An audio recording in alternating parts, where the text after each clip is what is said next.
गरीब की शादी। शशि की सौतेली माँ ने उसकी शादी की तो बड़े घर में, लेकिन पति कोई काम न करता। आप ससुर जी के साथ काम पर क्यों नहीं जाते? हाँ जाऊंगा, लेकिन कल से।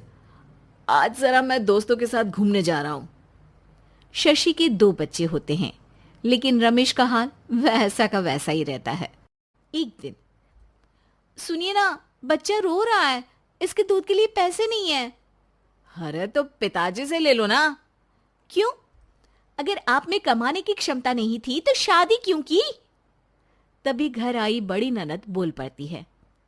आहा हा हा, तुम्हारी माँ को साफ साफ कह दिया था कि लड़का ना कमाता है ना कभी कमाएगा।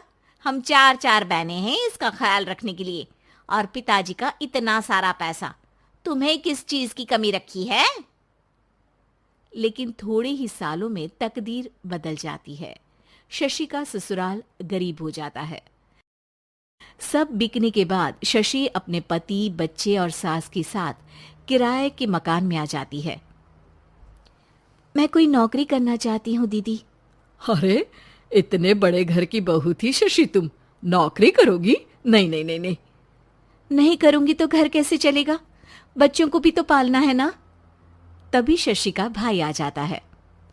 शशि, ये ले राशन का सामान, किसी भी तरह की कोई भी जरूरत हो तो बताना। भाई, अब मैं नौकरी करूंगी। देख बहन, वैसे तो मैं तेरे साथ हूं, लेकिन हाँ, मैं ये भी चाहता हूं कि तू अपने पैरों पर खड़ी हो जा। शशि को एक प्ले स्कूल में छोटे बच्चों को संभालने की नौकरी मिल जाती है।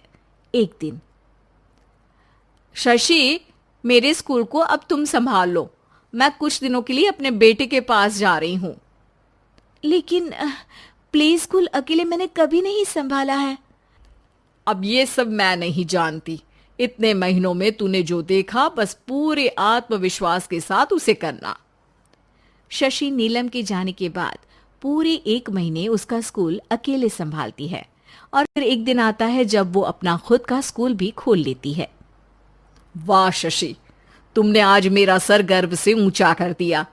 तुम्हारा यही आत्मविश्वास तुम्हें बहुत आगे ले जाएगा। नीलम, बहुत आगे जाने की चाह नहीं है, बस ये छोटा सा स्कूल मेरे बच्चों की अच्छी शिक्षा में मेरी मदद करे, यही मैं चाहती हूँ। शशि थोड़े थोड़े पैसों से ही अपना परिवार पाल रही थी। एक दिन उसके घर उसकी बड़ी ननद आती है। अरे भाभी, घर में कूलर तो लगा लेती, मेरी माँ को कैसे पंखे में लिटा रखा है? अरे तो शशि कौन सा एसी लगा कर सो रही है? वो भी तो यहीं रहती है ना मेरे पास। ज्यादा यहाँ आकर मेरी बहू को परेशान न किया करो। हाँ हाँ, मुझे भी शौक नहीं है इस छोटे से घर में आने का। मैं तो बस ये बोलने आई थी कि मेरे बेटे की शादी है तो ननिहाल का जो नेग होता है वो ले आना। हाँ हाँ, जितना बनेगा कर देंगे, और ना हुआ ना तो वो भी नहीं करेंगे। तभी शशि बोल पड़ती है। अरे नहीं नहीं माँ जी, रीटा घर की बेटी है, उसके ससुराल वाले उससे शादी पर पूछेंगे कि मायके से क्या मिला। रीटा, तुम मुझे सामान की लिस्ट भेज देना, मैं पूरी कोशिश करूंगी कि तुम्हारी हर डिमांड को पूरा करे। अच्छा, मैं खाना लगाती हूँ। शशि ये बोलकर किचन में चली जाती है। धीरे धीरे कर शशि किसी न किसी तरह अपनी सारी ननदों की डिमांड भी पूरी करती, बच्चों की ख्वाहिशें भी, और उनकी पढ़ाई के लिए पैसे जोड़ती। एक दिन जब शशि का बेटा 12वीं पास करके आता है। माँ, अब तुझे काम करने की जरूरत नहीं है। मैं अब कोई ना कोई नौकरी करके पढ़ाई भी साथ कर लिया करूंगा।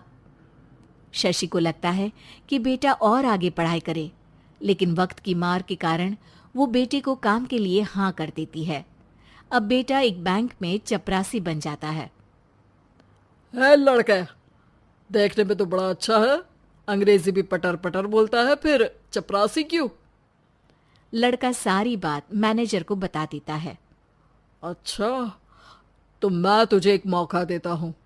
तू यहाँ रहकर दूसरे डिपार्टमेंट का भी काम सीख। अगर तू किसी एक का भी काम अच्छे से सीख गया तो मैं तुझे यहाँ टेबल चेयर में बैठने वाली नौकरी दे दूंगा। लेकिन एक दिन शशि की ननद उसे फोन करती है। अरे भाभी, देखो मायका तो मेरा तुम लोगों से ही है। मैंने आपके बेटे और मेरे भतीजे प्रदीप के लिए यहाँ एक नौकरी देखी है, पूरे 5,000 मिलेंगे। वैसे करता ही क्या है, चपरासी ही तो है ना। कोई बात नहीं रीटा, मैं उसे इस शहर के बाहर नहीं भेजना चाहती हूँ। बाकी वो शाम को आएगा तो मैं पूछ लेती हूँ। वहीं प्रदीप मैनेजर की बात से खुश हो जाता है और मैनेजर के काम पर ही नजर रखने लगता है। वो उनकी तरह के पेपर पढ़ता, काम करता और आने वाले लोगों की बातें सुनता। एक दिन बैंक में ऑडिट वाले आते हैं। ये गलत है, पूरी बैलेंस शीट नहीं मिल रही है, कहीं ना कहीं गड़बड़ है। ए मैनेजर, क्या करते हो?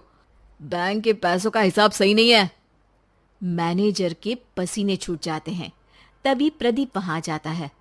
अब क्या मैं ये बैलेंस शीट देख सकता हूँ? अरे बेटा, मजाक नहीं, जाओ पानी लेकर आओ एक गिलास। प्रदीप मैनेजर को पानी लाकर देता है और फिर ऑडिटर से कहता है, देखिए सर, मैं आपको बता सकता हूँ कि कैसे बैलेंस शीट को आप लोग गलत तरीके से जोड़ रहे हैं। ऐसा बोलकर प्रदीप एक एक कर सारे डाउट क्लियर कर देता है। अरे हाँ, ये तो पॉइंट हमने देखे ही नहीं थे। गुड, कौन है ये बच्चा?